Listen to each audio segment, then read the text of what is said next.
I think it was our role, including sanctions and threats of sanctions, that forced, in part, Yanukovych from office. Now, the question is, what can we do to support this new government? There's going to be a lot of talk about an assistance package. With respect to Ukraine, we have not sat on the sidelines. We have been very much involved. Members of the Senate who have been there, members of the State Department who have been on the square. The administration, the Obama administration, passed sanctions.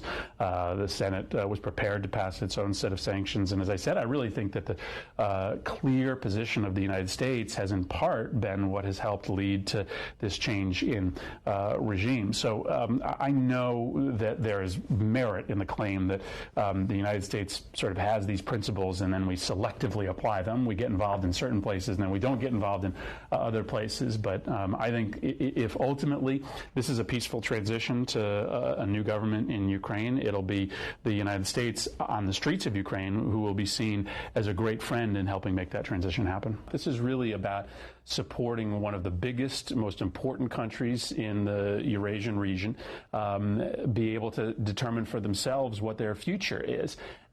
And it looks to people like this is the United States and Russia once again fighting, maybe not in military terms, but on economic terms in a country that we both care about. But really, ultimately, I think this is about us supporting the wishes of Ukraine. And,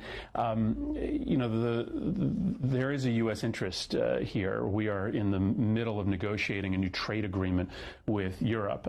To my state, it's enormously important. We do 40% of our trade in Connecticut with Europe.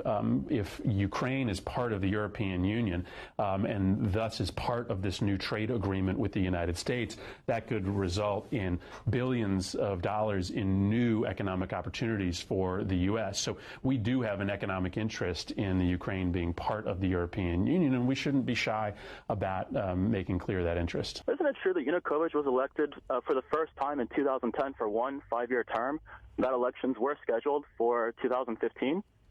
The second point is, why is it okay for foreign ministers from other countries to show up during protest movements, let's say in Ukraine, like the foreign ministers of Poland and Germany, and support the protesters against the current government there? Wouldn't it be something similar to the foreign ministers of, let's say, Mexico and Canada showing up during the Occupy Wall Street movement and saying, yes, we agree that your government is corrupt?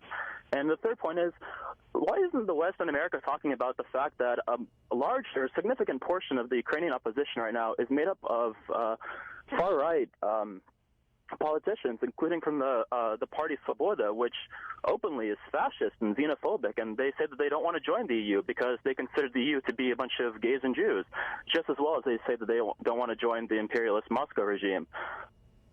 Let me take all those very quickly, one at a time. You're right. Yanukovych was elected, and I mentioned this before.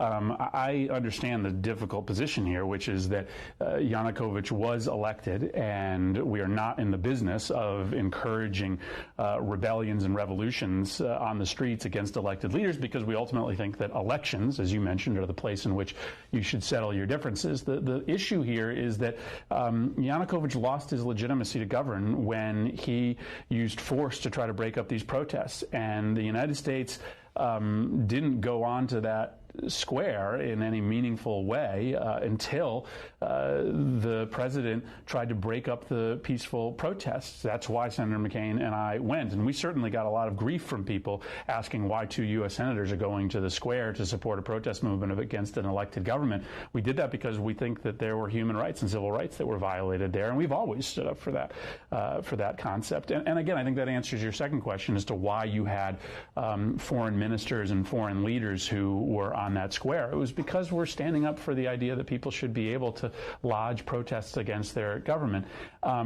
You are right that there is an element of the opposition that has some real radical ideas, and there is an element of anti-Semitism that was present on that square. I will tell you from having been there, if there were 500,000 people there, maybe a couple thousand of them represented that viewpoint. And so by and large, This movement completely rejects those radical and prejudicial ideas, and I have confidence that this new government is going to be inclusive and going to be tolerant, and it will be part of our job, I think, as members of the Foreign Relations Committee, to make sure that those kind of more radical elements don't have a seat at the middle of the table as the coalition government goes forward.